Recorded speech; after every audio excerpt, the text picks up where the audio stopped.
પ્રતિમા શંખેશ્વર પાર્શ્વનાથ તરીકે કેવી રીતે પ્રસિદ્ધિ પામી?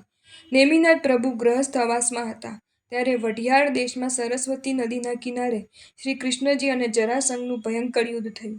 એ વાસુદેવ અને પ્રતિ વાસુદેવનું નિર્ણાયક યુદ્ધ હતું.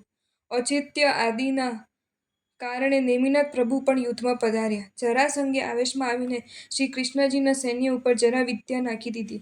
તેથી શ્રી કૃષ્ણજીના બધા સૈનિકો વૃદ્ધ જેવા નિસત્વ થઈ ગયા.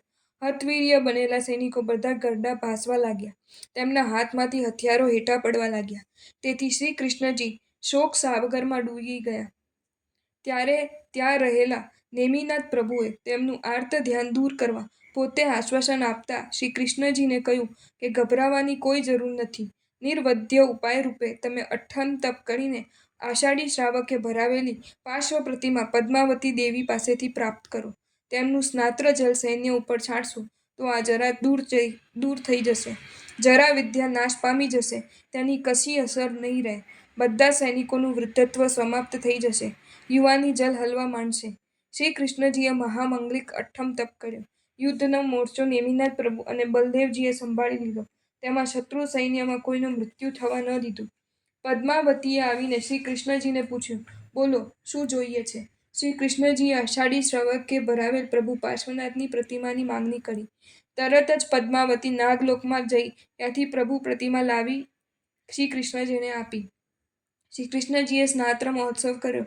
તેનું સ્નાત્ર જલ સૈન્ય ઉપર છાંટ્યું કે તરત જ જરા વિદ્યા નાશ થઈ ગઈ. અહીંના સૈનિકો જાણે આલસ મરડીને સજ્જ થયા હોય તેમ યુવાનીમાં ઝલકવા માંડ્યા. સજ્જ થયેલા સૈનિકો જરાસંઘના સૈન્ય ઉપર તૂટી પડ્યા.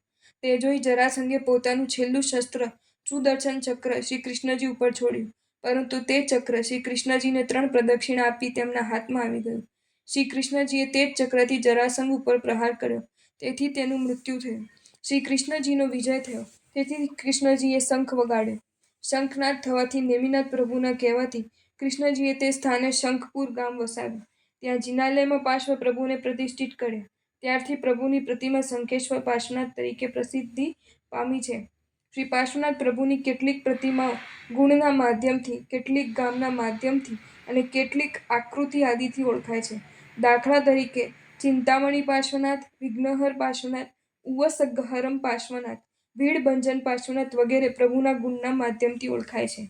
જીરાવાલા પાર્શ્વનાથ, ભીલડી પાર્શ્વનાથ, નાકોડા પાર્શ્વનાથ, શંખેશ્વર પાર્શ્વનાથ વગેરે ગામના માધ્યમથી ઓળખાય છે. સહસ્ત્રફણા પાર્શ્વનાથ, નવખંડા પાર્શ્વનાથ વગેરે પ્રતિમા આકૃતિ આદિથી ઓળખાય છે. ત્યારબાદ લગભગ 87,000 વર્ષ સુધી આ શંખેશ્વર પ્રભુજી પૃથ્વી ઉપર આજ સુધી અખંડપણે પૂજાઈ રહ્યા છે. તે દરમિયાન જીન મંદિરના અનેક જીર્ણોદ્ધાર થયા છે. જો તમને આ વિડીયો ગમ્યો હોય તો આ વિડીયોને લાઇક કરો અને શેર કરો અને આવા જ નવા વિડીયો જોવા માટે જૈન ફેક્ટ્સ એન્ડ સ્ટોરીઝની ચેનલને સબસ્ક્રાઈબ કરો. ધન્યવાદ.